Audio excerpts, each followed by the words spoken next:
Those are the people that inspired my Yoruba English to get better. Who passionately supports young people through varied challenges. I agree. She holds a Master of Science in Multidisciplinary Studies from Buffalo State University and a doctorate in education from Walden University. She is a Wimbe's associate and mentor, a fellow of the Nigerian Institute of Management Consultants, and for almost 3 decades, she has contributed to developing education in Africa by facilitating professional development sessions on multiple platforms, local and internationally. She also served briefly as president of a women's university in East Africa. Dr. Isa now serves as president of ISED, the Isa School of Education, a college of education set up to upskill educational leaders in Africa. She also serves as vice chairman of the board of Ocean Academy and as chair of the management board of the Prestige Leadership and Life Institute. I will get there somehow. I will not give up. Please, can we have the honor of welcoming my boss, the boss of bosses, the very humble, eloquent, well-spoken Joy Isa. Thank you, thank you, thank you. It's okay, it's okay. Please have a seat. You know, when they introduce you like that, you kind of forget half of what you were going to say. And they're just like, why? Now I had a nice joke to start. I'm just like, oh, okay, where's the PowerPoint? Let's just start talking. Because now I'm just like, what? Why? Thank you so much for having me here. I have to stand here because of the online audience. Okay, so I move here and I can stand here. Right. So I know, so I don't mess up the recording. Okay, thank you so much. Thank you for coming. Thank you, Bossman, where are you? Yes, thank you for inviting me. It is always an honor, honestly, to speak to educators, physically or online, because you see, all of us have been on various journeys. We've been on different journeys in our lives, and we've met wonderful people along the journey. So many familiar faces here today, and I'm just smiling like, oh, I know her, I know her, I know her, I know her, I know her. You know, it makes it family.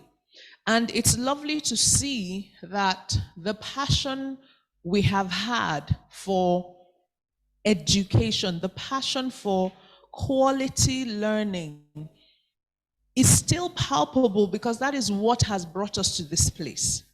We're here not because we want to attend a seminar or a summit or a workshop, but because we want to contribute to the narrative of education in Nigeria and also to learn. We want to support each other, because at the end of the day, our children in Nigeria must grow. Our narrative in Nigeria has to change. We cannot continue business as usual, as Bossman has said. You know, we have to think about the value added. He was talking and a couple questions dropped in my mind. I like data, I like assessment, so questions just begin to pop up. Like, so exactly, what is our value added?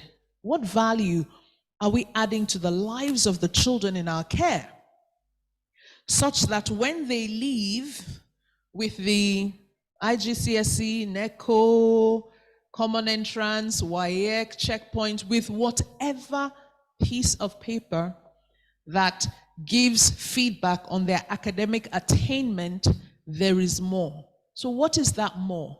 And I think that's a good question we all need to think about. What is the more that our children are leaving our school with? Even if they've been with you for only 1 year, in 1 academic year, what value have you added to joy as a student in your room? We all have to think about that. And the other question was, what is the distinguishing factor? What is that distinguishing factor? There are many schools all around the world. Abuja, Kaduna. I've worked I've worked in 3 states in Nigeria. I've worked in Kaduna, I've worked in Abuja, I've worked in Lagos. I've worked outside of Nigeria. And I keep asking, what is the distinguishing factor? Why should these teenagers, these young adults, why should they come to your school? If we cannot answer the why, we usually do not invest in our products enough, because we just think, oh, that school down the road is using these fancy textbooks. Yeah, let's buy those. Oh, the other one says this assessment tool is the best now. Let's use that. Is the data, or will that information, will you get feedback, authentic feedback, to help you answer your why from that textbook? Will that fancy exam assessment tool, will it help you get what you need so that you can answer the question of value added? And the last question that popped in my mind is, in which subject areas can we develop the mission and vision? You know, he said something that, how do we develop mission and vision? So I thought to myself, what subject does that fall under? I wonder who can answer the question. Maybe somebody online or in the room. 1 minute, ask your neighbor. Online, post it in the chat room. What subject can help you teach mission and vision? I don't know. That's why I'm asking. What do you think? Ask. What do you think? What subject? What subject can help you teach me to understand my purpose in life? That's what he shared with us. So that when I leave your school, I understand who I am, what I feel I'm called to do. So I won't be like the artist we spoke about who studied law and went to a music school in France. And they're asking her, will you go back to law? She's like, no, thanks, not doing that. Imagine if in a certain subject area, perhaps music, somebody had inspired her to understand the why, her why. In French, it's called her raison d'être, your reason for existence. What is your why? Why are you here? And it can be as simple as, I'm here to be a responsible, independent adult. I'm here to be a good citizen of my country. I'm here to, what else? What other reasons do we tell them? All the things you tell your kids, your children. Talk to me. Be good. To be you. I'm here to be a good citizen, to be kind, to be respectful. I'm here to help other people in my community, my class community, and that can extend, thank you, to the community at large. Somebody online. PSHE, great. If you're in a primary school, you can do PSHE as the class teacher, right? How about if you're in a secondary school and you're teaching physics and further maths? How do you teach mission and vision? You can, by the way, you can. Once we know our raison d'être, when you understand your purpose as an educator, that your purpose is no longer to transfer knowledge, because AI has sorted all that out. And so, yeah, the children don't need you anymore.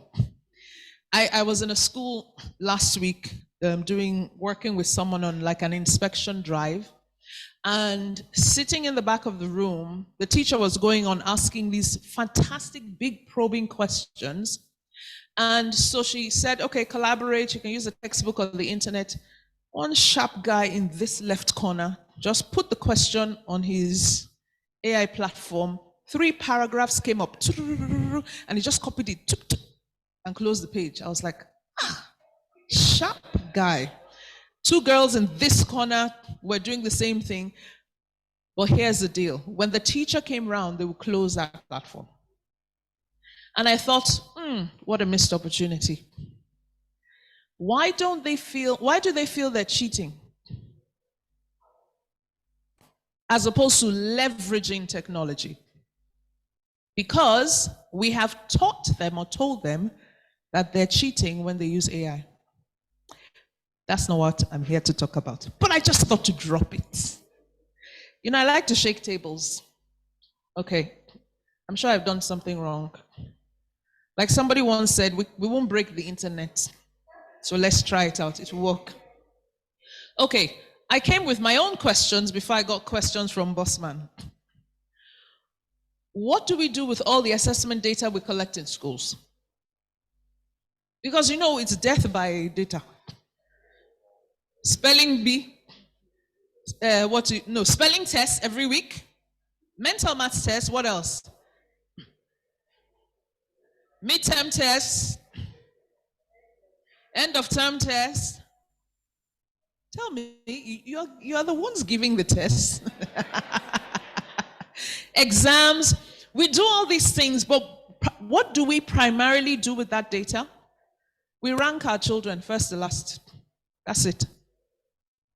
We just need to know who's the top 5 percentile or 25 percentile and who's the bottom, and then we say, right, we draw a line. If you're in the bottom, you need intervention. If you're in the top, stretch and challenge, the end. I'm here to challenge that a little bit. How do you mine the data? Dig through it, because it's a lot, right? So you can get more meaningful feedback from it. So that you don't necessarily have to do something brand new, but you can innovate. You can innovatively change what you're doing, adapt it, adjust it.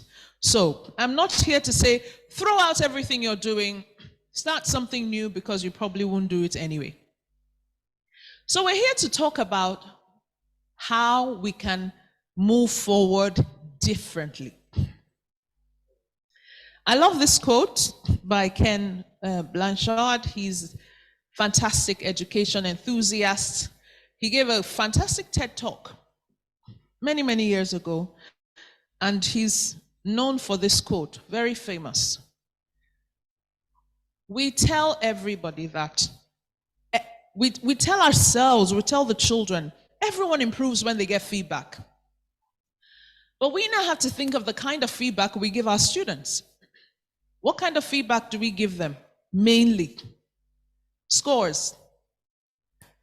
What does 60% mean for you?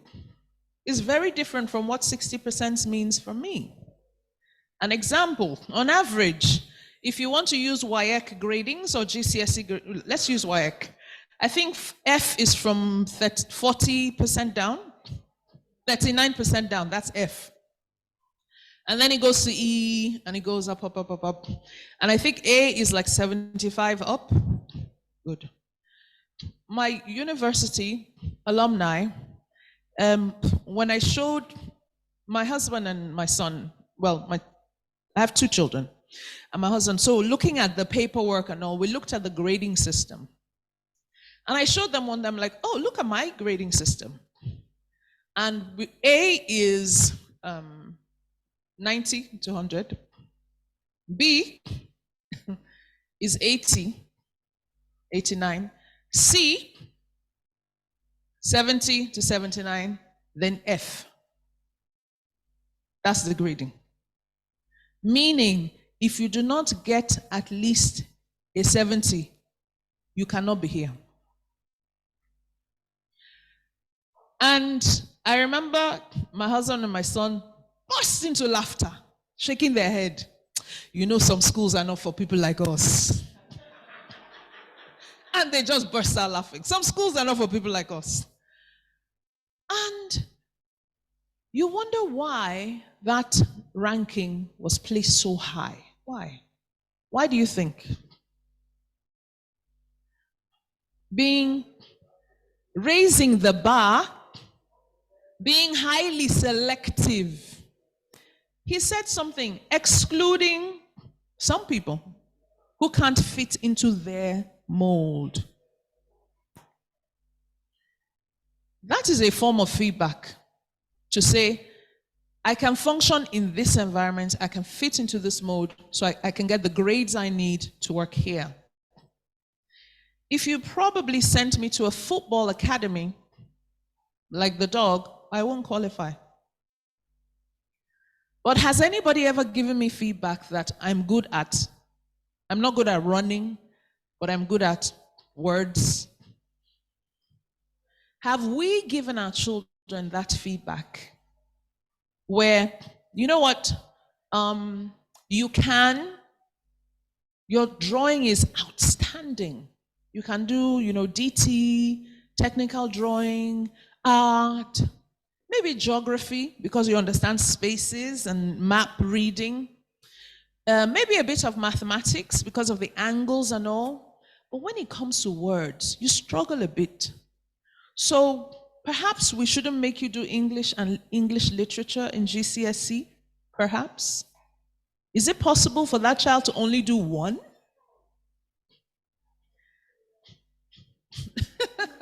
I already told you I like to shake tables. Is it possible for me not to do history? How many credit units do I need to get into a university as of today? So why can't I do just 5 subjects in WAEC or GCSE? Ask your neighbor. Answer the question. Ask your neighbor. Online, answer the question. Why can we not just do 5 subjects? Or 6 at the most. So we narrow our focus. Why not? Answer the question. Why do we continue to do 10, 11, 12? Why? You have to talk to your neighbor. Talk to these neighbors. Talk to those neighbors. They're not talking. No, talk to them. Online, I want to see your comments. Why? Why?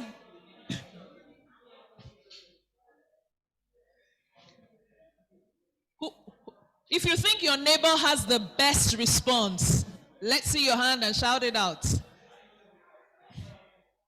If you think your neighbor has the best response, online or in the room, if you have the best comment, if you think online, if you see a comment you like it, just say yes, I like that comment. Okay. We need to bring WAEC here and have the conversation. Remember what we said earlier, what Mrs. Adefisayo said. You continue to talk. And then when innovation raises her voice, regulation will catch up with innovation. But if innovation does not speak up, regulation will continue regulating. Yes, online. Yes.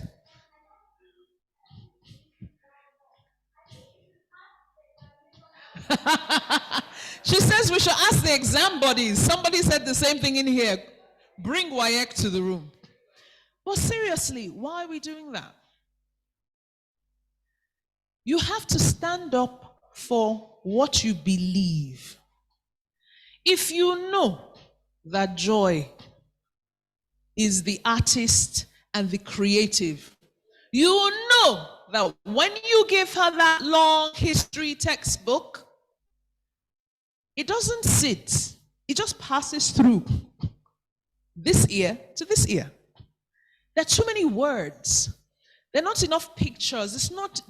There's not enough for her, there's not enough intrinsic motivation to get that information. If she gets the feedback to say, you are much better in these areas. So if you want to do that, perhaps some of the strategies you're using to study in these areas can help you. That becomes meaningful feedback for Joy so that she can improve. When we invest in this level of attention when children have additional needs. We'll say, go and get an evaluation done. And when we get the evaluation, then we read it, then we plan your education program. Why do you think I am normal? Because I look normal. You don't know what's going on in my head. I'm very not normal.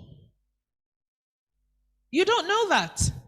But if you would take the time to ask questions, check what the data is telling you. That data, that's your exam data. You'll be surprised that if you take time and look at that, let's go back to history. Look at that history exam script and look at the questions the children answered. You'll be surprised that you'll be seeing patterns and trends. You'll be surprised that the data from spelling tests can tell you more than who's great at spelling and who's not. They can point out, perhaps, if we notice the errors, who has dyslexia and who doesn't. Your mental maths test can help you see that this child might be at risk of, because we're not evaluators, right? So we don't say who has, we say who is at risk of. So who is at risk of dyscalculia? Challenge with numbers. The numbers just don't make sense. Who? Who is that child? My son had learning challenges in school, delays, as the evaluation said. And immediately we did the evaluation and gave him the feedback. He said, oh, so I'm not stupid. That's the first thing he said. So I'm not stupid. Because all through, he's been made to feel like, nah, you can't. And his elder sister is an A-star student. Interestingly enough, we've discovered she's at risk of, because we haven't done a formal evaluation, dyscalculia. How do we know? Numbers, and we should have noticed from when telling the time was just not telling. We tried all sorts, left and right, always confused. There were many telltale signs. And so, eventually, she got an A in maths in GCSEs. She says she practiced every question paper in the pack that the school compiled twice. So she passed not because she understood the concept, but because she recognized the question and knew that this is the format. Follow the format, you'll get to the answer. Reasoning. Reasoning, by the way, is a mathematical skill that we need to teach. When she went to university, she studied 2 degrees, business and international relations. Her maths courses, in fact, there's a particular course I think she failed 4 times. She couldn't get past the course.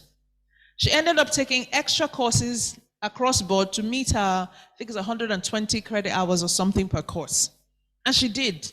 So they just said, just leave it, it's okay. Because she went to a country where they could sense that feedback and apply it. I wonder if she went to our school, whether she would have been allowed to say, just leave that one, do something else. I wonder. There are too many stories of, and I really want to just focus on this just a little bit more. There are too many stories of times where meaningful feedback has changed the lives of children. As school leaders, as teachers, we have to give meaningful feedback to our students. We need to move away from 10 over 10, 6 over 6, 6 over 5, 5 over 6. What does that mean? What does that mean? It looks great. Or you put a sticker. Hey, what does that mean in terms of quality learning? Back to what we're saying about assessments. You can mine the data you have and give your students meaningful feedback so that they improve, they learn. Common types of data, and I'll just focus on each one briefly. So academic data. What did I miss from my list? Did I miss anything? Types of data we use academically. I think anything that should be up here that we do in our schools to collect data. By the way, the presentation will be available, so you don't need to copy notes from the board, because I can see some people copying notes from the board. So we don't need to copy notes from the board because you can get the presentation. Okay. Different types of academic data. And we have all this information, but what do you do with the data? So I want to share just briefly how you can use your data more effectively. And I'd like us to talk quickly about this activity, or talk through this. So this is a first day in school. Your children are coming to your class, first day. Write a letter to them introducing yourself. Yeah? I am Dr. Joy Issa, I like, I don't like, I want, I don't want, I believe, I don't believe, whatever you want to write. Great. 3 paragraphs. And then you ask them to write you a reply. Don't give any other instructions. You just say, write a reply. If they're younger children, draw a picture, hand draw a picture of yourself, and you put just a few words. This maybe food, a picture of your food. You just put your profile together. And then they need to put their profile together and share with you. First day of school. So my question to you, what data could you get from this form of assessment? You can think about it for 1 minute, share, post online, talk to your neighbor. Lots of people like to talk, which is why I always say talk to your neighbor, because that gets gives some people permission to talk. And they just really like to share. What kind of data could we get from this form of assessment? First day in school, reply the letter the teacher has written to you.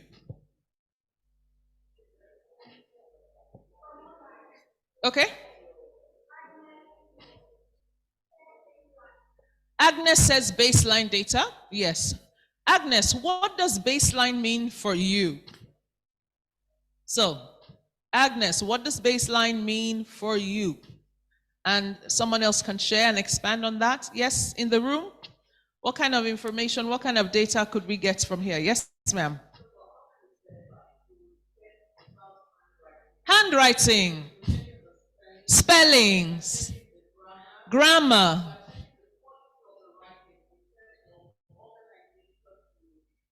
Wow, quality of the writing in terms of organization, creativity.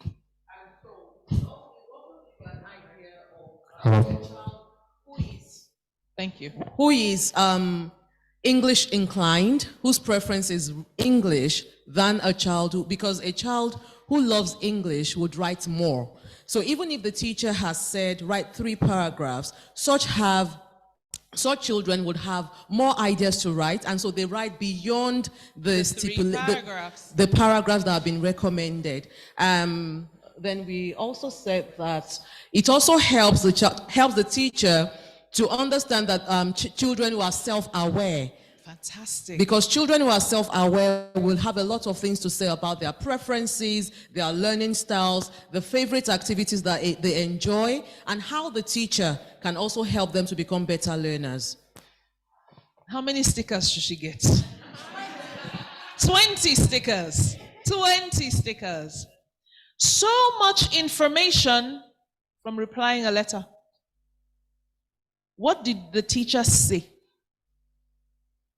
The teacher didn't even say anything. The teacher just put her letter or his letter on the board, and at the end, write a reply. Fantastic opportunity to get data if you do all she said. If you mine the data. If you go in there and look for information. Who is this child? Wow.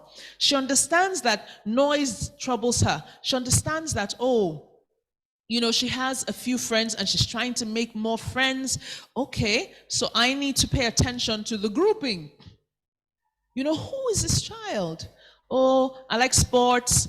And a child who tells you, I like physical this, physical that, physical that, you know that the child will be restless. From day one. I remember having a young man many years ago when I was still teaching year 6, and very restless chap. And he would sit, I cannot forget the day, we had moved our tables apart and we were having an assessment. And he sat down, and after a while, it wasn't working. The information wasn't flowing. So he stood up and kept writing and writing. And I kind of looked at him from the corner of my eye. And I looked around him, and he looked at me, and I looked around him, he looked at me, he looked around. Then he knelt down and continued writing, as long as he wasn't sitting on his bottom. And I didn't say a word to him. He redirected himself because he saw my concern, that I looked around him and looked at him. And so he looked around, meaning I could accuse him of spying because he was standing. So he knelt. I didn't have to say, sit down, Joe. Why are you standing, Joe? You are distracting others. He wasn't distracting anybody. Everybody was focused on what they were doing, and the movement was helping him sustain focused attention. If I didn't know that child, I probably would have facilitated his failure, because I would have regulated him and made him underperform in that exam. You have a lot of data. You have a lot of opportunities to mine data. And remember, we're not only looking for academic data, we're looking for information on the children so that we can help them become better versions of themselves. So when that particular boy was upset or tired or something, no other sanction. You need to get up, you need to go to the bathroom, wash your face, and come back. I have to pause and please welcome our honored keynote speaker, my senior, Mrs. Adefisayo. Thank you so much for coming. Thank you so much. Thank you so much. Thank you so much, ma. Awesome, awesome, awesome. Thank you.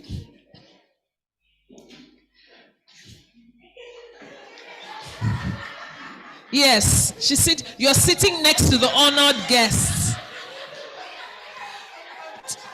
Picture. She's the child. Remember, we always have one of those in the class. So you need to give her her moment. Allow her take her picture, do all of that so she's happy. Okay, another activity I want you to think about. This is a mental maths paper, right? So the teacher comes to class and says, okay, everybody, mid-level, let's say when we used to use levels, level 4 mental maths. So the teacher, from the background data, some children are below expectations. Let's go back to year 6. So in year 6, it used to be like level 4. So Schofield and Sims book 4, right? Mental maths book, fantastic. So some children are coming in about 3, some maybe 5, we're not quite sure. So we give all of them, let's give them the level 4, one sheet. Everybody has to stop when it's 20 minutes. 20 minutes, you draw a line, you stop. Then you get the students to swap their books, tick, tick, tick, quick marking, and then they swap back. What kind of data can we get from this type of activity, this assessment? Again, talk to your neighbor. What kind of data can we get? You see why it's good to let your students talk to each other? Because the ideas they have, do you see the ideas we got from that group? And, sorry, pause, before you talk to your neighbor. And usually, we want to be the ones to explain and break it down and really teach them so they understand. The way that group explained and broke it down, wasn't that amazing? How do they feel? Validated, they have great ideas. Imagine what that does for young people. So we need to move away from this. Listen to me. Quiet. Remember, they have Google and they have AI. So there needs to be a reason why they're coming to you. And part of it is to talk to their neighbor. So please, let them talk to their neighbors. So talk to your neighbor. What kind of data can we get from this assessment?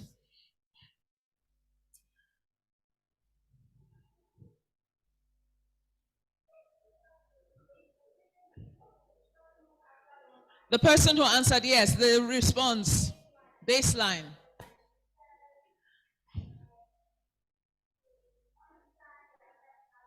Okay? So baseline for her means get to know their personalities and help connect, not even academic baseline. Like some of us, my mind went straight to baseline academics. I know where to start from. But she's saying baseline in terms of connections. Fantastic. Okay, I'll give you a minute to talk to your neighbor. And we can get another group to volunteer to share the kind of data we can get from this form of assessment. If your group is ready, show us. Even if it's online, if you're ready, type it in the chat room.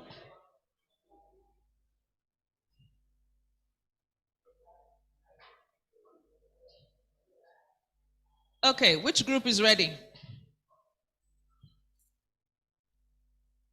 We have to take a group. We can have 2 or 3 groups. You're ready? They're ready, but they don't want to talk. In case I say the answer is wrong. Okay, this group is ready. Go ahead, please. Okay. Thank you. For our group, we said that because there's a time limit for them, so punctuality, we can teach them the virtue of punctuality. Okay. Okay, then secondly, to the virtue of integrity. When they exchange their books, they shouldn't be biased because this is my friend. Okay, I'll mark. You don't change answers because this is your friend. Yes, so integrity comes to play too. Fantastic. So we can teach. You see how we can teach? So we don't need the lesson title. The learning objective is to learn about integrity. Full stop. To learn about punctuality. Meanwhile, in this math lesson, we have just understood the importance of being time conscious, being on time. So when the timer starts, start on time. That's not when you need to, I need to sharpen, I can't find. No, you will not be done in 20 minutes. And integrity, you have to be integrous. Don't change answers. Fantastic. What else? What else? That group. Online, do we have someone? Okay, that group is ready. After them, we'll come to you. Yes. These assessments could give us information about the speed at which the students do their work. Speed and accuracy. Yes. Are they making careless mistakes because they're rushing, or are they really quick and on point? Also, you've mentioned that before, time management is part of it. And also sticking to instructions. When you ask them to stop, are they stopping immediately, swapping their notes? Some students will be arguing, I'm not ready, I'm not done, I'm not done. So, like that. And that's the opportunity for you to teach the skill, self-regulation, stop. The last one, you can also get information about a student who is very good at numeracy or arithmetic in that. And they have great mental calculation strategies. And how do you get that? Joy, explain how you got that answer. And Joy explains it, and you're like, man, there's no way I would have thought about it like that. Because my maths is, even though I'm the S6 teacher. This group wanted to share? They've shared what you wanted? Okay. Yes. For me, I like the fact, or thinking about the fact that they're using colored pen and pencils. A child who is very visual will connect with that, and I'm happy to see that on my paper, which will excite me for the next test. Absolutely. And the fact that they're pair assessing each other is not the teacher giving the marks and all of that. That peer assessment fosters. What does that do for me? When I can identify a mistake, thank you. Confidence. I can identify an error in somebody's work.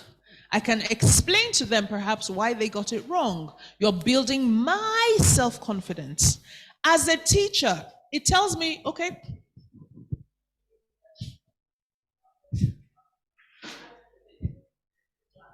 I'm sorry, use the mic because I can't hear you. It also brings out the ambience in the class and these different personalities. Okay. And those that are in cliques and the rest of them. Because sometimes when you ask them to exchange, they say, Miss Ijeoma, I want to give her my book. Yes, I want to give her I my don't want to book. give I her. don't want. So, thank you. So you can reset your classroom and change your, I used to change groups every 3 weeks, maximum 3 weeks we must move. It was a law. Every 3 weeks, the tables will move. And you see the children coming to lobby. This is Isa. I know it's time to change, but I really don't want to sit next to her. And I'm like, but you understand the rules. And when I have too many lobbyists, I don't give them the choice to pick from a hat. I set the groups for that next round. And I put you next to you. For 3 weeks, you'll be all right. But she doesn't like to collaborate. But he's always shouting, and he's always making noise, and he's so loud. I'm like, well, then you help redirect him, and it's only for 3 weeks anyway. So maybe you'll be a more patient person by the end of the 3 weeks. And you just, oh God, I have to survive this child for 3 weeks. And then the other child, it was a boy, and the boy was feeling like, am I that bad that you can't sit next to me for 3 weeks? No, but you see those dynamics. Remember what I've been saying.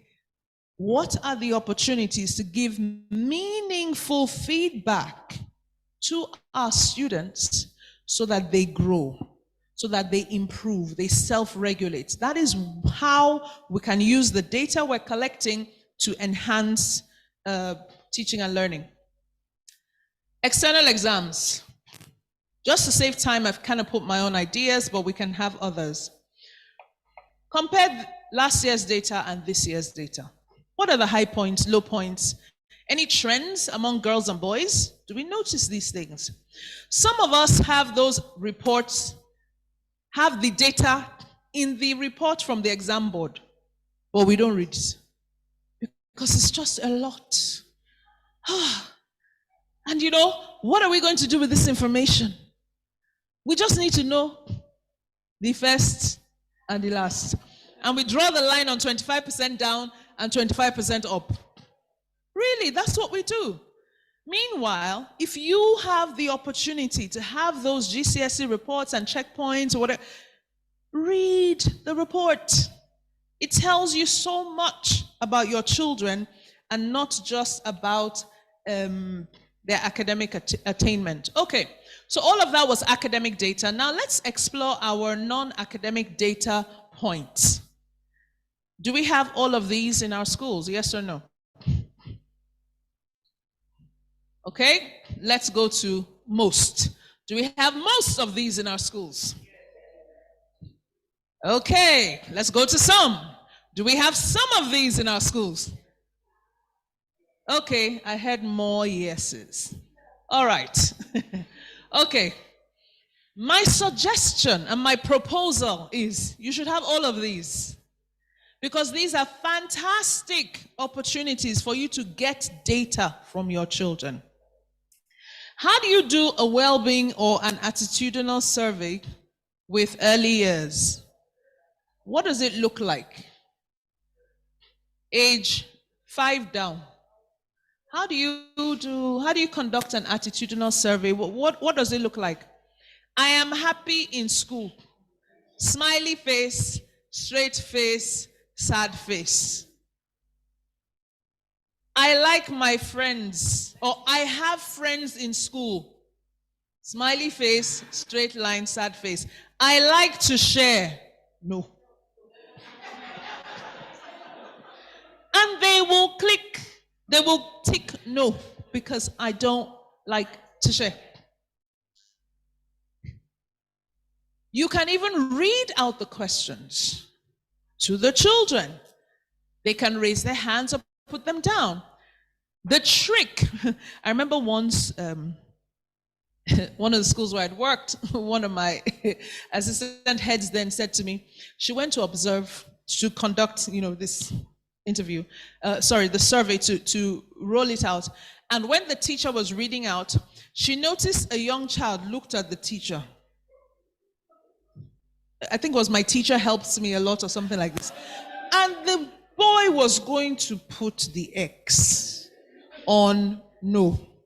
But he kind of looked at the teacher, and I think maybe the teacher made eye contact at that time or something. So he just gently moved his hand to the smiley face so the teacher wouldn't get a bad score. When you conduct these kinds of surveys and data collection points, make them as authentic as possible. Get another teacher to do it. Get a school leader to do it, someone else. So the children can be honest. Why are you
and the Dr. Isas who like to look at data?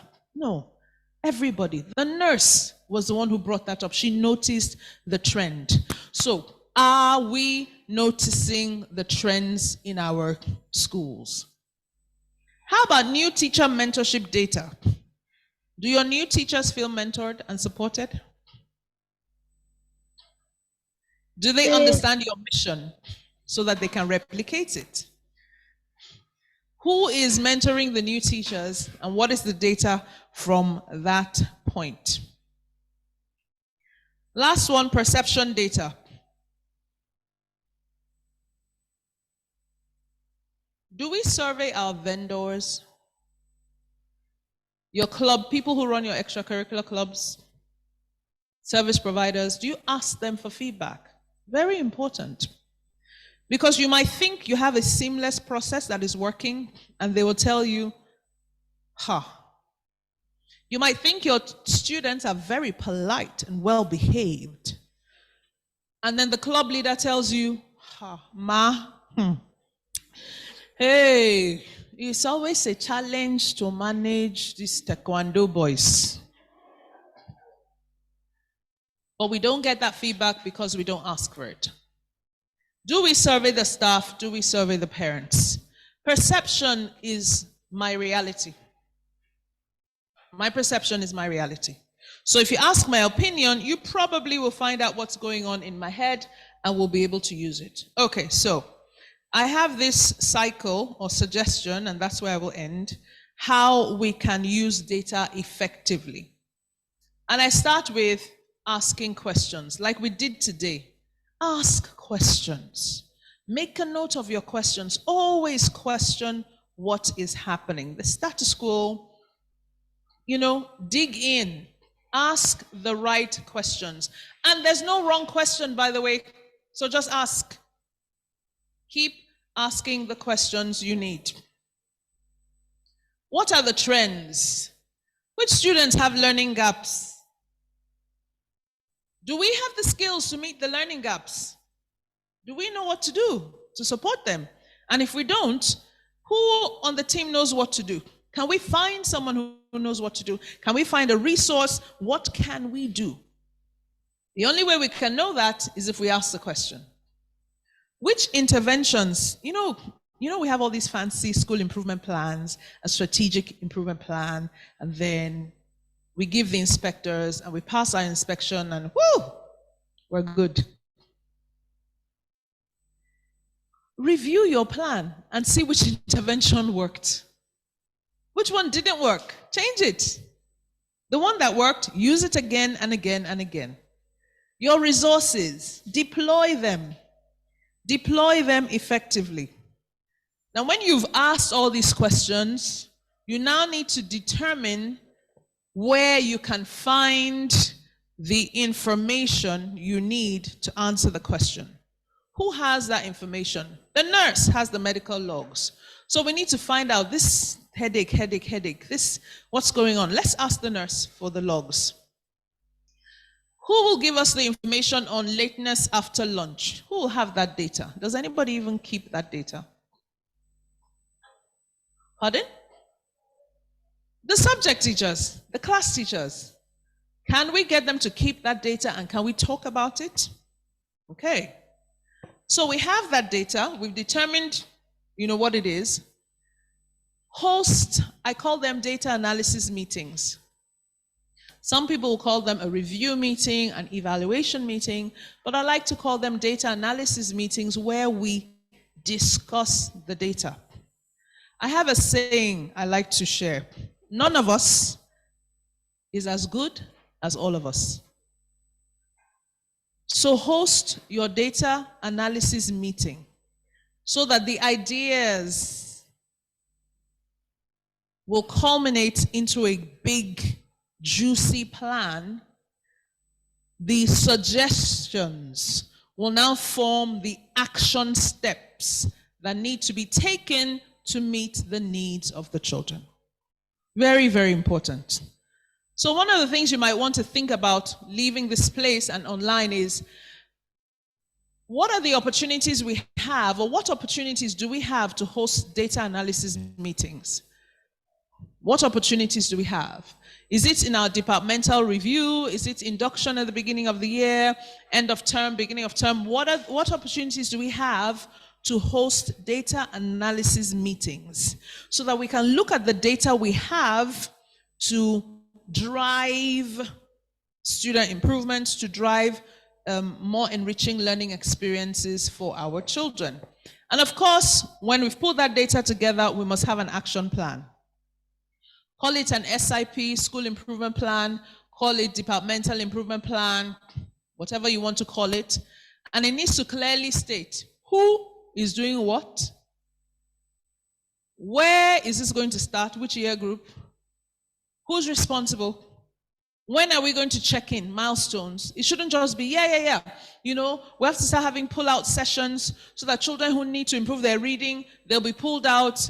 Who is pulling who? Who is giving information, permission? Who's telling the parents? Who is monitoring to get the baseline and to check every 6 weeks? Who is doing all these things? It needs to be clearly written out so that we can follow up. And the final part of the cycle, we revise. We revise and we check. We revise and we check. What were or what are the results of our action plan? How do we measure the impact of the action plan? And this is now more data, right? So you see you're round, you're back again. You now have fresh data to look at and say, okay, do we continue this next academic year or do we do something different? What do we do? So that's the cycle, how to use data effectively. So like I said, schools have a lot of data already. So my proposal today is not to share new approaches, but to get you to question your current use of data and how effectively you are using it to enhance your students' learning. Are we just ranking our children first to last? Or are we understanding them deeper? Are we identifying strengths, challenges, and what are we doing with that? We remember, right? They have to cross the line. Data gets you across that line. Meaningful feedback will get your students across that line. And the only way we can give meaningful feedback is if we have spent time mining the data we have so that we can get the information we need to take them forward. Thank you very much for listening.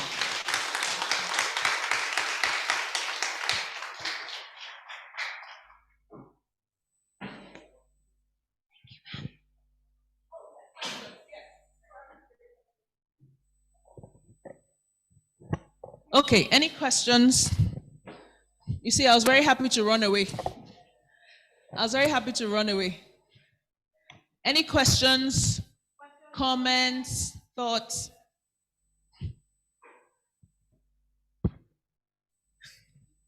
Thank you, Mrs. Issa. That was brilliant. Thank you.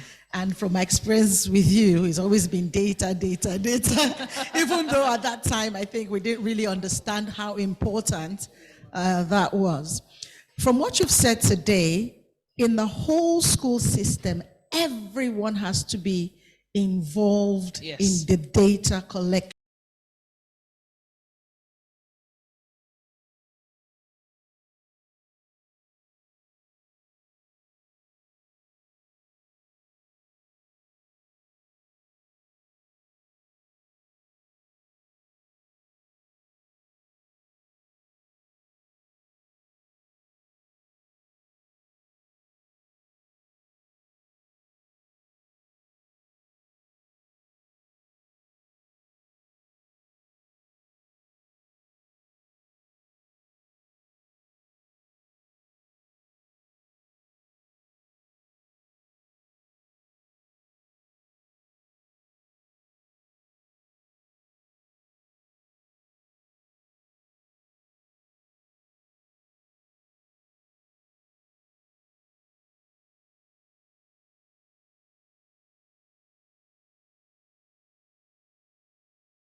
also, I'm still here. So I won't go on. Before I go on and go deep into the presentation, I wanted to say,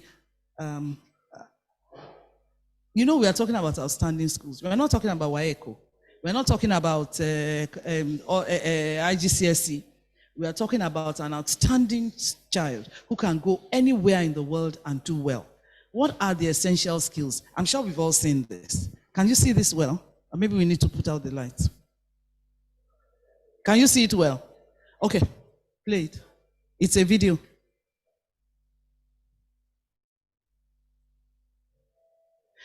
There is no sound. The sound is not important.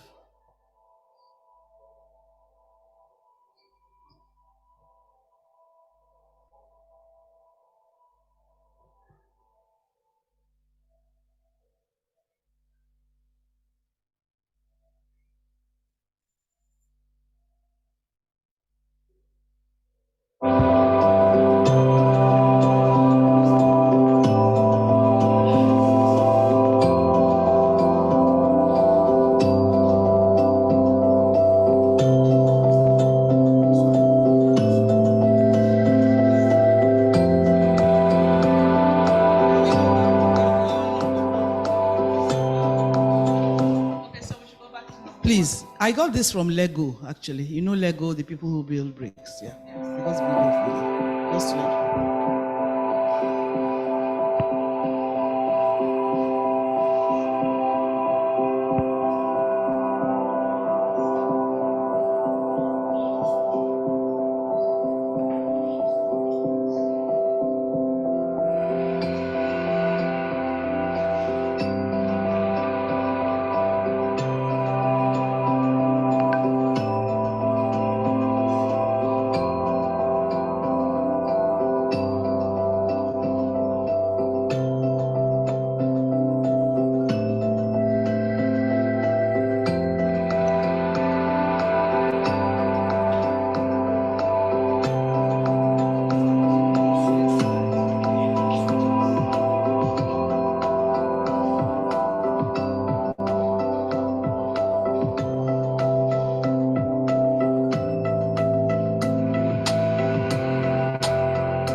Thank you. Now, this is from Lego, so you can say it's not Nigerian. But I attended a session some time ago with MDs, with the HR directors of some big banks and multinationals, and they were asked, what do you look for in graduates who you are employing? They said, well, I don't really care much about the person's first degree. I don't really care much about that. At least that shows there's a certain minimum level of knowledge and intelligence and so on. What I look for is flexibility of mind, ability to get along with people, understanding of our culture, somebody who is open-minded, willing to learn, and who I can train and change. Are we all together on that? So it's clear that it's good to read whatever it is you want to study, whatever it is you want to study. But these skills are more important. And that's why I enjoyed our dear doctor's paper. You see, these are not skills that you don't need to have a lesson on. Today, it's time for creativity. No. They are skills, and therefore they should be taught in an integrated way across the curriculum. My main joy today, not using your name, that my main joy today is how people have started thinking different. Because for many years, I facilitated with the British Council, and what we were concerned with was, how do we integrate these core skills that are essential for success in the future across every subject, whether you're teaching maths, or you are teaching English, or you are teaching biology, or you are teaching arts and crafts course. How do you integrate it such that the students engage in what we call deep learning? Deep learning, that is learning. What we have a lot of today is rote learning. But how do you ensure that you build in the skills unconsciously? You don't have to say, okay, today is time for integrity. Integrity cannot be taught like that. Integrity should be role modeled. It should be a culture of the school. It should be things that you have zero tolerance for. It should be the things that we all do in the school. I mean, these are things we are not going to allow people to do in our own community. It's like bringing up your children. Many years ago, I remember my children, and I remember this man. He died. He used to do this talk show. It became very salacious. I didn't like it. Initially, he was doing things like, conjoined twins, dysfunctional families, and so on. But all of a sudden, he went to all sorts of videos. And we held a meeting in the house and agreed that we are not going to watch it. Jerry Springer. We are not going to, no, in this house, we will not watch Jerry Springer anymore. So it's a question of, can you imagine if my child, when they've gone to bed, then I hurry up and, go and watch Jerry Springer. And the child passes, children can wake up at night, Mommy, I'm feeling, and then she sees Jerry Springer. What do you think that child will feel? So the way you teach these things is your role modeling. They look at you, they look at your values, they understand who you are as a person. So also with integrating the core skills. Now going to the World Economic Forum, they had this. I'm sorry it's not coming out very well, but it's actually a graphic that shows what they think every child should be able to do, should know and be able to do by the time they leave the educational system. We have to build these skills in them. This is how they will succeed in the workplace. Many of our students, many of us think, Nigerian students, when they go abroad, they are strong, they are resilient. But that's about it, that they can, like my daughter says, reading with issue, they can read for 11 hours. I remember one of my students, when he went to the UK for A-levels. So he came home. So I said, come and see me. He came to see me. I said, what have we done well? You've been in class for like 2 terms now. What did we do well that affected you there? And what didn't we do well? He said, Mrs. Adif, still a difficult conversation, but I'll tell you. Because I knew he was a frank boy. And he said, well, at least you taught me to be strong. I can read for hours.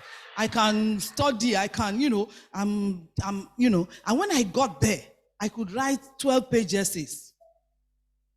Everybody will be writing, I'll be shouting, paper, paper, paper. At the end, I will have a C, and the boy who sat beside me and wrote 2 pages will get an A. I said, what happened now? You are an A student, an A-star student. He had 7 A stars in IGCSE. That kind of outstanding student. He said, this is not IGCSE. So he went to the teacher to say, why am I not doing well? And the teacher said, I just give you C because it's long, and I know you put in a lot of effort. But really, it's not a good paper at all. So he showed him the other guy's paper. They were assessing a literature text. And he said, they told them to describe a particular person. And he said, of course, what did he do? He wrote the whole thing. The man was born so, he did this, he did that. The other guy said, everything about the guy points out, to this gentleman points out that he's a straightforward, curt, short-tempered man.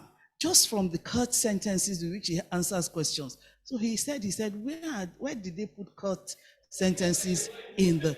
So we haven't taught him to do what?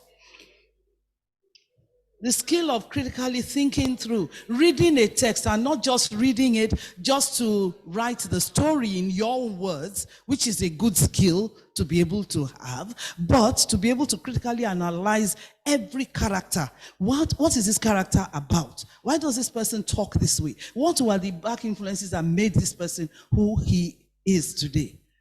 These are some of the things that we have to start thinking about in the way we run our schools. So the foundational, you may say, now I want you to remember that many people, when this whole thing started many years ago, and I went with British Council around the world with a lot of people from ministry and so on. At the end, they say, it looks good, but we can't do it here. I disagree totally, because they are not subjects. It's a way of life. It's the way you manage your class.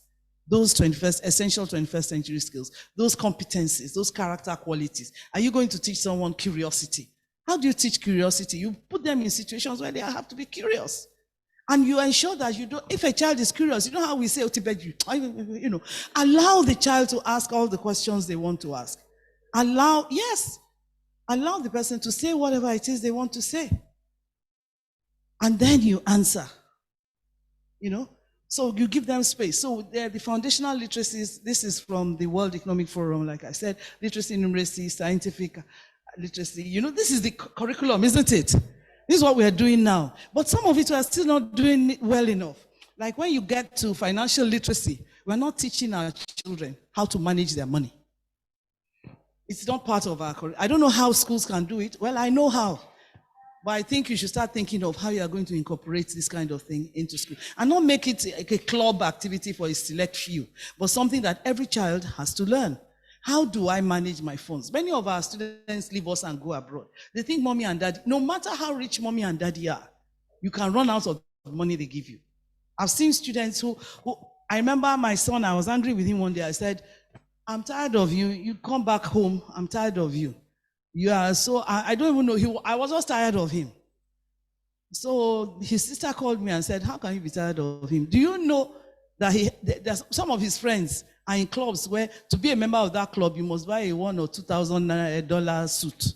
I said, And their parents gave them too much money. That's why they're able to buy a $2,000 suit. He's not going to buy a $2,000 suit from what I give him, because I don't even have $2,000 to give him. But all the same, the thing is that you can get there and they can do anything. And it's easy to suck them in because they want to belong. So many of us think, so financial literacy, cultural, I don't know what's at the bottom, but culture, our culture, we all saw that. Our children don't understand our culture, and But the competencies, critical thinking, what they call the 4 C's, creativity, communication, collaboration. These are essential because there's no way you will work in future that you will not use these, that you will not think critically, that you will not have to come up with creative solutions. The children are in a different world from where you and I, well, mine is quite far, but from where you are. They're going to live in a different environment. Why don't you prepare them for that different environment by ensuring that they can approach and manage complex situations? And of course, character. Character, as we know, are things that you role model and so, like, when I went to Oshobo, one of the most interesting things that happened to me was when I said, we are going to choose prefects and we're going to make it democratic. We're going to vote. They are going to campaign. The teachers were very annoyed with me because they wanted to say, this boy is head boy. And the parents may have come and, that I want my son to be head boy. So I said, no, they are going to campaign. And you know what we now do? So they had campaign posters. We didn't know there are some fantastic artists in school. So they were drawing, they were painting, they were doing all sorts of, putting it all over the school, they campaigned, and then they gave their manifesto. And of course, a lot of lessons learned. I remember one of them saying, if you vote me in, there will be no after school, something or the other on a particular day. So when he came to us, I said, shame on you if you don't implement that. Do you have the power? He said, before Mrs. Adisai, when they were all shouting, I was so excited, I had to. So that shows you, but lessons learned, isn't it? From that process, we even were able to bring out talents. Children we didn't know, who could sing, who could dance, who could write poems, who could write plays, who could do skits around all this. Children who could sew and make some really nice outfits for the for the people campaigning. And then the head boy, in fact, I was transfixed when the boy came forward and said, my name is Mercury. What are the features of mercury, the chemical? And we all voted. Teachers, I didn't vote. Everybody voted. So of course they had to be nice to the cleaner, to the security guard, Abi, because the person is going to vote. So the whole school community voted. And in front of everybody, we counted everything. And of course, Mercury won. He was this short. But he was strong. He was a very strong head boy. So, we built a lot of these in them without necessarily saying this is time to learn about democracy and about treating people well.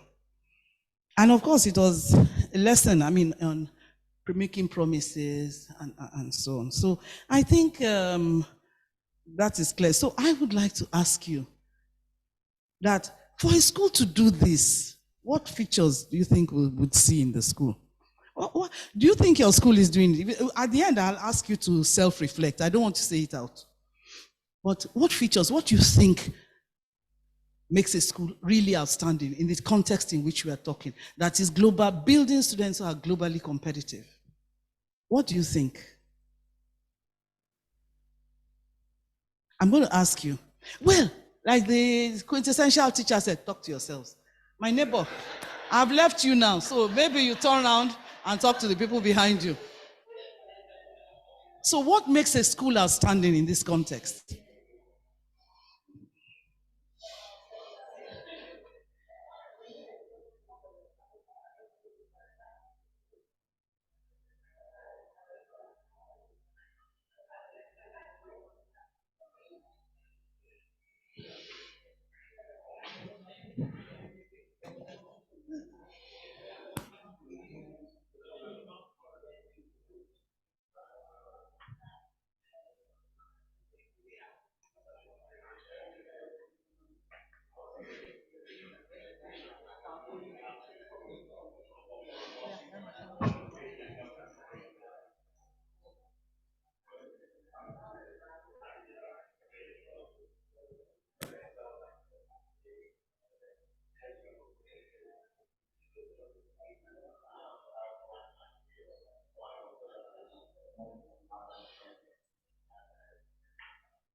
Remember, don't look at the minuses. Just say, this is it. First of all, we'll come back to, is it possible? Is it feasible? Can we do it in Nigeria? But first of all, what is it?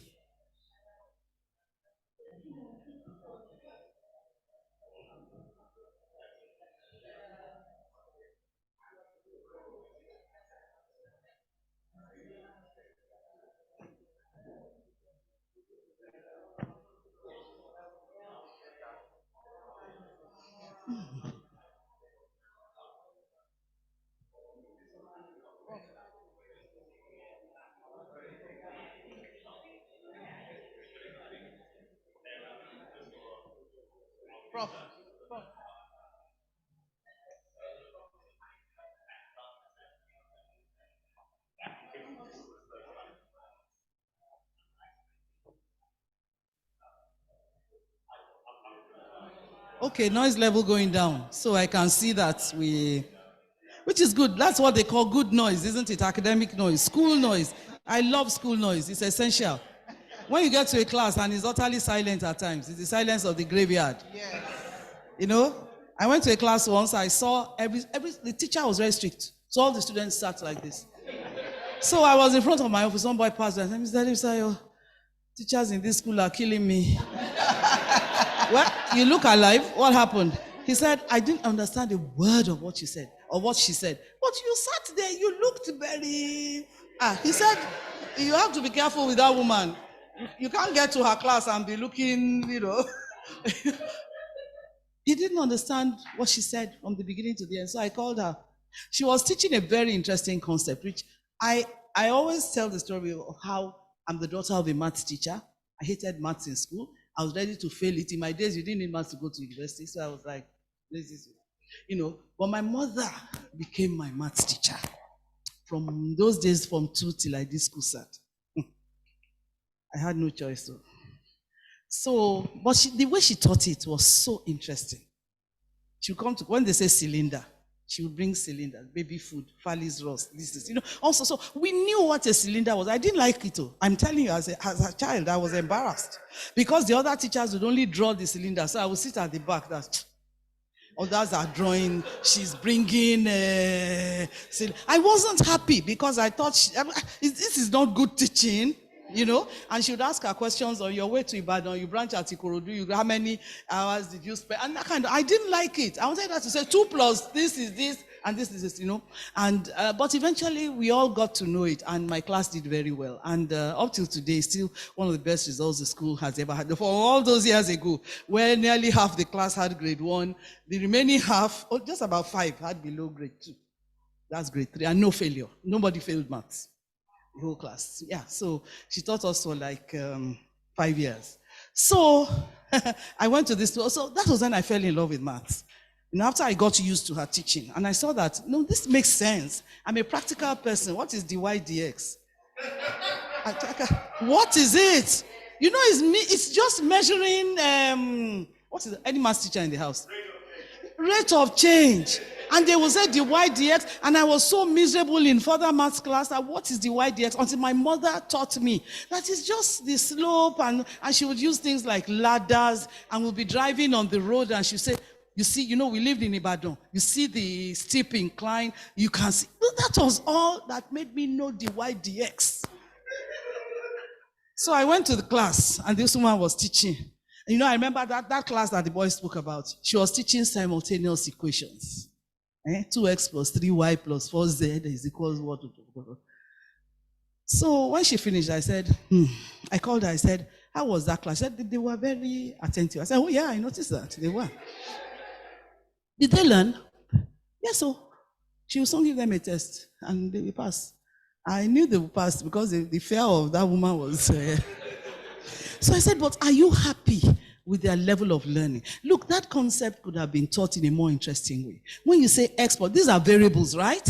I said, look, you want to go to a school. Why should you choose this particular school and not that school? Is it the teachers? Is it the location? Is it because you want to go to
Thank you very much.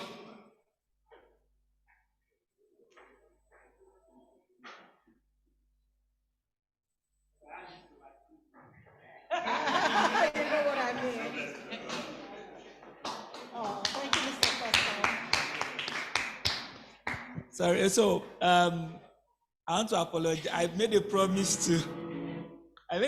to Robin that he will be on the stage by 2:00. So I'm sure he will hold me by those words. So Robin, 5 minutes.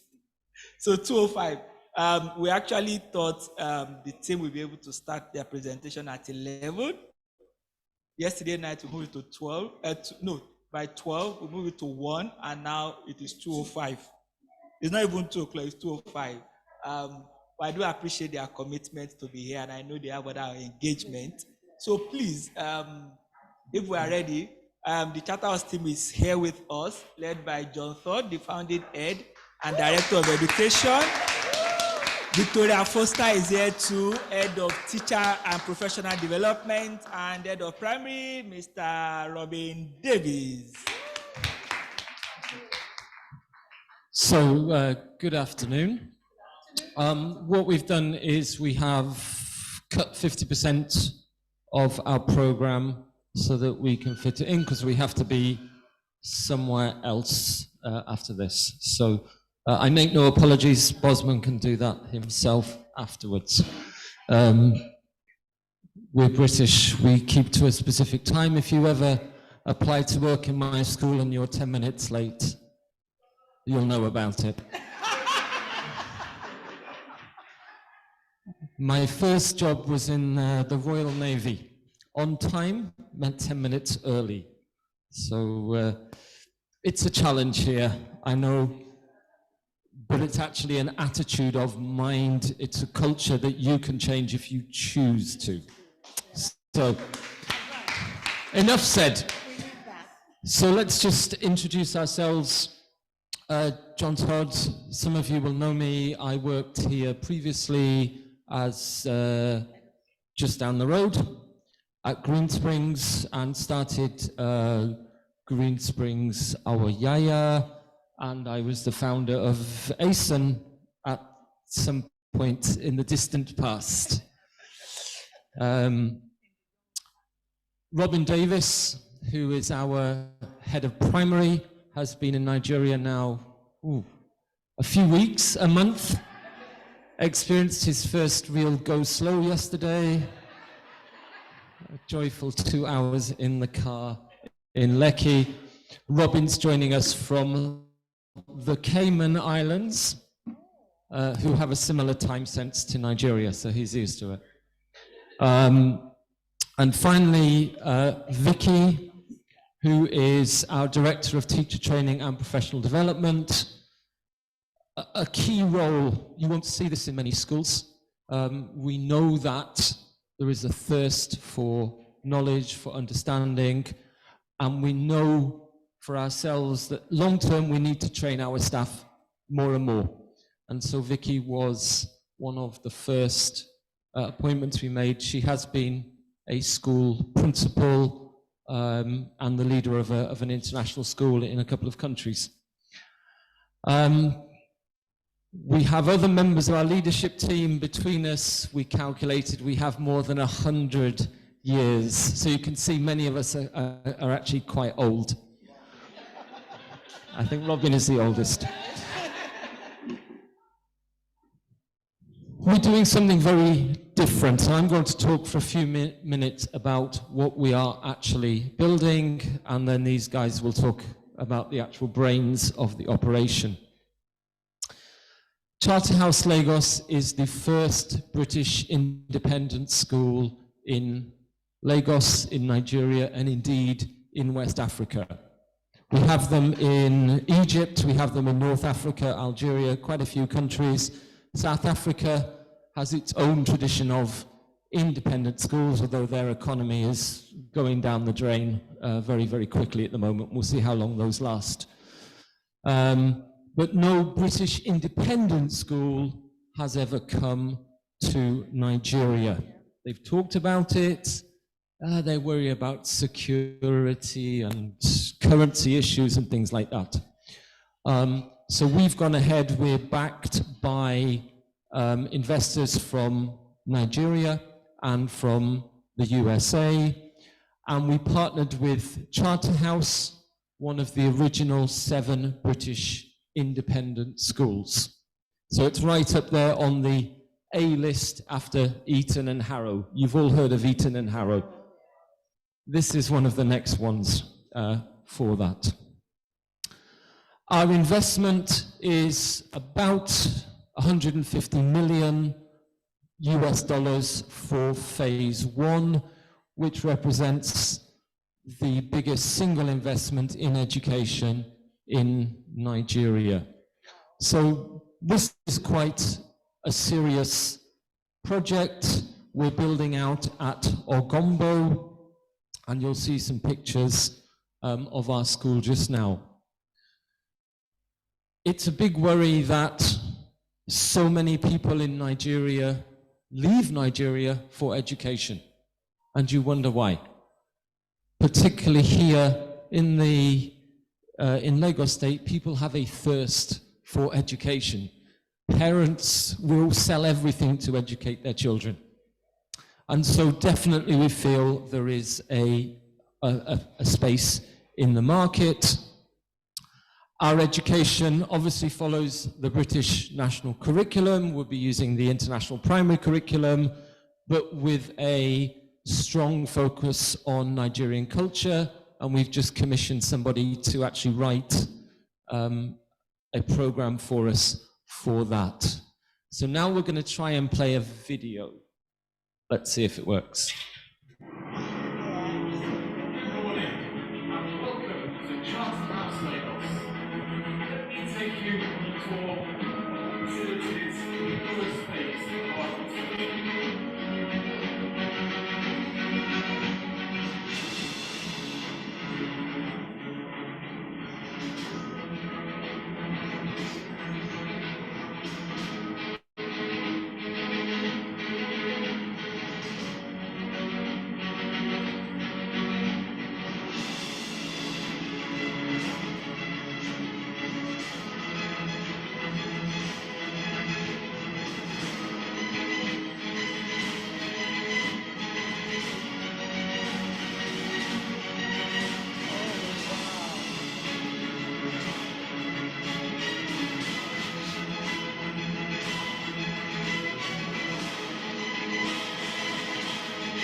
The site is a kilometer long, 700 meters wide. It is massive. It takes 30 or 40 minutes just to walk around the first phase.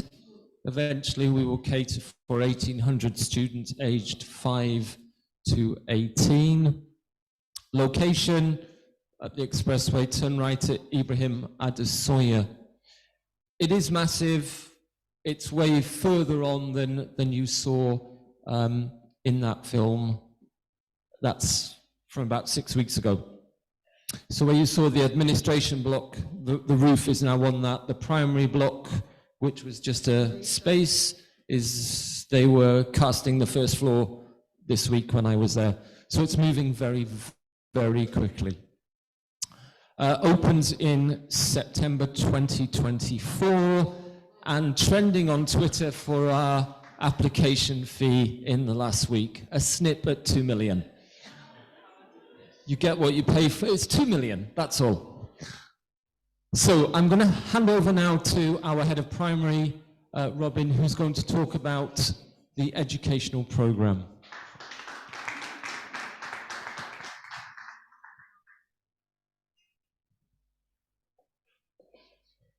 Thank you, John, and indeed for the opportunity to be here this afternoon to talk with you and share with you the education offer at Charterhouse Lagos.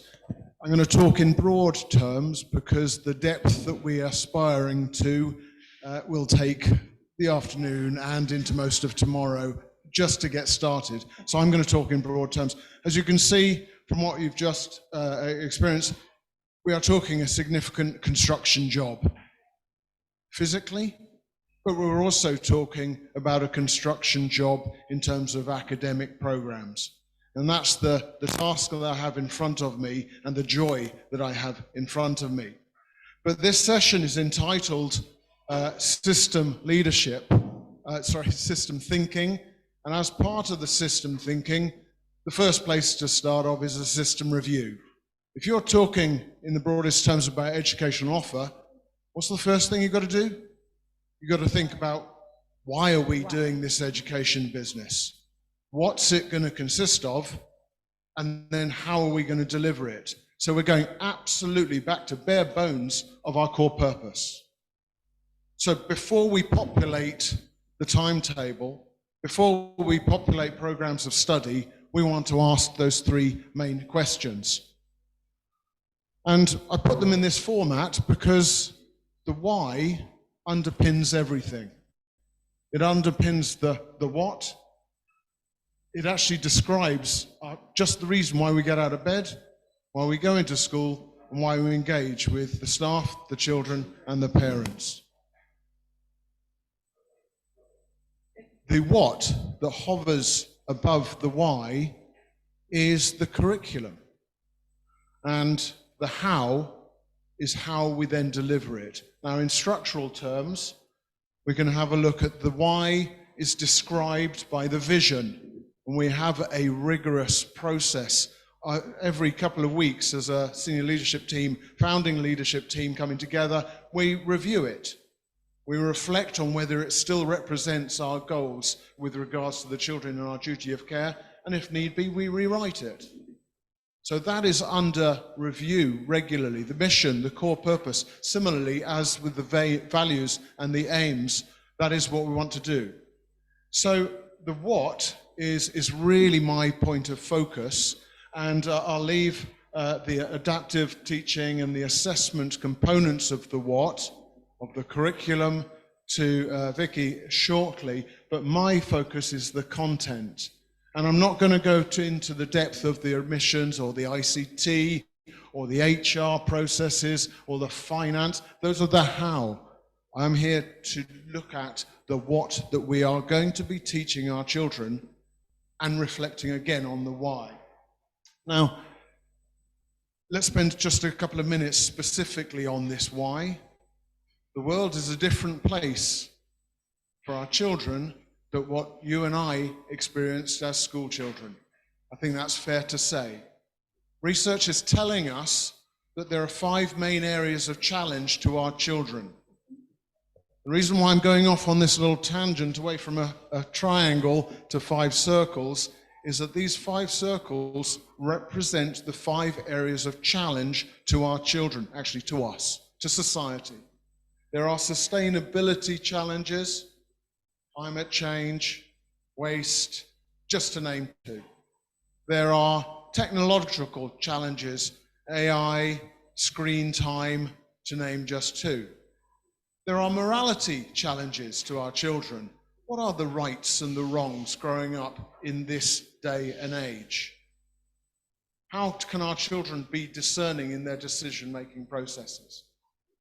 There are future work challenges because we don't know what the future work opportunities are. We know they're going to be different, but we don't know exactly what they're going to be. And in the middle, we have well-being challenges as well. We talk about our children's physical, their mental, and their spiritual well-being, and that's right in the middle. All these 5 areas of challenge are intrinsically linked and related. They cross-reference with each other. In some instances, they conflict with each other. But for us at Charterhouse Lagos, these 5 themes, we see them as challenges, but our mission, should we choose to, and we do accept it, is to actually turn them into opportunities. We want the children to say, okay, if this is a challenge for sustainability, let's look for problem-solving ways of addressing this. So that is the underpinning theme behind our curriculum, and that we want to actually put together a construct. Now, I'm not going to share with you the strands of our curriculum at primary, apart from to say that we are focusing obviously on the literacy, we are focusing on our English, our reading, our writing, very much in tune with the International Primary Curriculum, a units-based, inquiry-based learning program of inspiration and motivational content for our children. Largely humanities-based, a bit of science, a bit of art, music, and sports in it as well.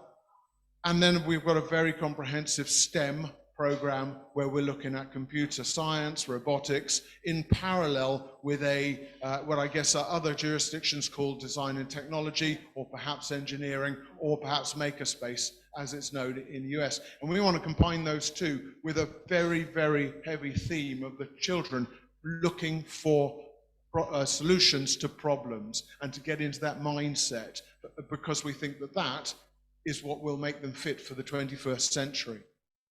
Now, the 3 areas, just to sum up my part of our curriculum, is we will underpin our curriculum with academic excellence.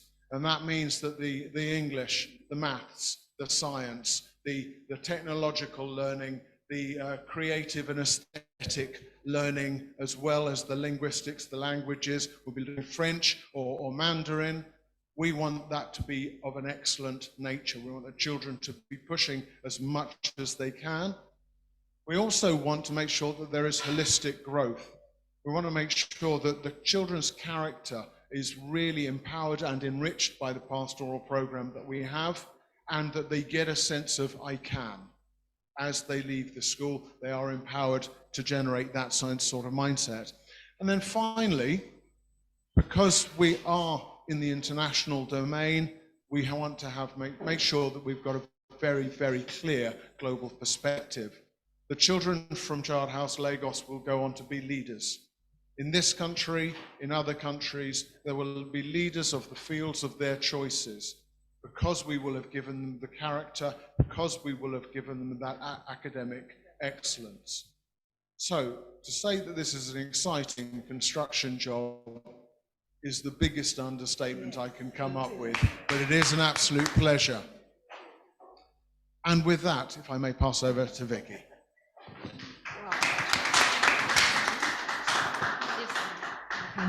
Thank you very much. Thank you everybody for joining us. As I said, my name is Victoria Foster. I'm the Director of Teacher Training and Professional Development at Charterhouse Lagos. It's an absolute privilege to speak to you this afternoon. So the first thing I would like to say is that as an educational field, our main goal is to ensure that we increase student outcomes. I think